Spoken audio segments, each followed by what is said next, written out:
Bon, visiblement, elle est quasiment déjà là, on nous l'annonce, elle est énorme, la quatrième vague. Oui, c'est vraiment de plus en plus un jour sans fin. Olivier Véran et les différentes instances de santé nous expliquent qu'on n'y coupera pas.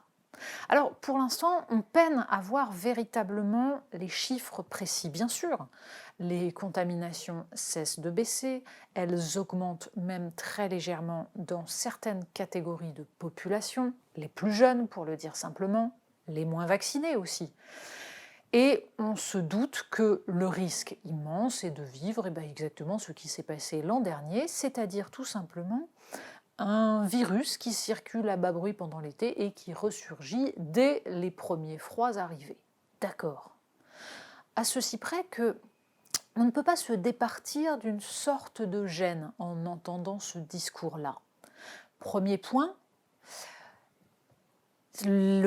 l'alerte sur les différentes vagues a déjà été suffisamment utilisée comme une menace face à des enfants récalcitrants pour qu'on ne puisse pas ne pas y entendre l'envie de la part des pouvoirs publics et des autorités de santé de nous inciter fortement à nous faire vacciner. Oui, vaccinez-vous, sinon vous ne couperez pas à la quatrième vague. C'est ça le discours.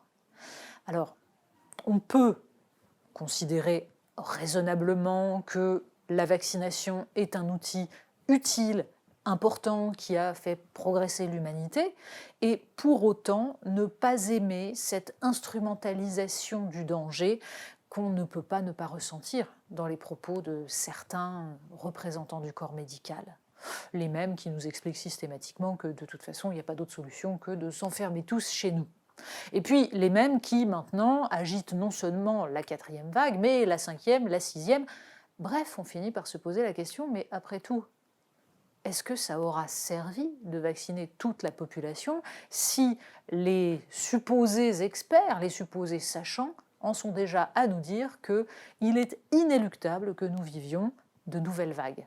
Bon, dans ces cas-là, est-ce qu'il ne faut pas partir du principe que ce virus, nous ne le maîtrisons pas et que de toute façon, il reviendra d'une manière ou d'une autre?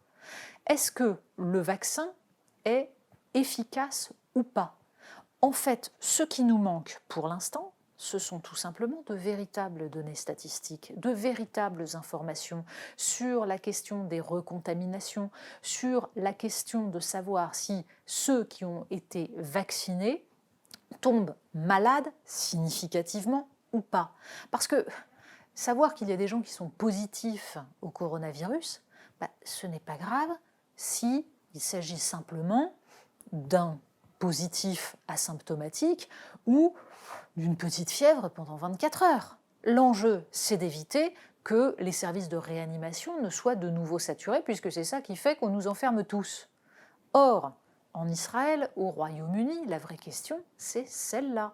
Est-ce que réellement des cas de personnes vaccinées ont été répertoriés qui auraient subi une maladie grave?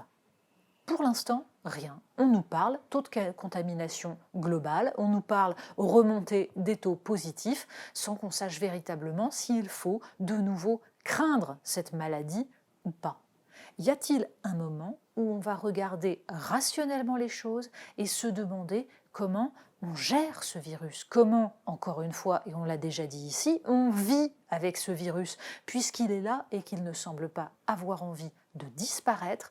L'enjeu est de savoir comment on en fait une petite grippe globale. Rappelons que le vaccin contre la grippe a un taux d'efficacité de 30 à 60% suivant les années, ce qui fait que ceux qui veulent se protéger se protègent. Les autres, jusqu'à présent, prenaient un risque, le sachant ou ne le sachant pas. C'est cela qu'il va falloir établir pour le coronavirus.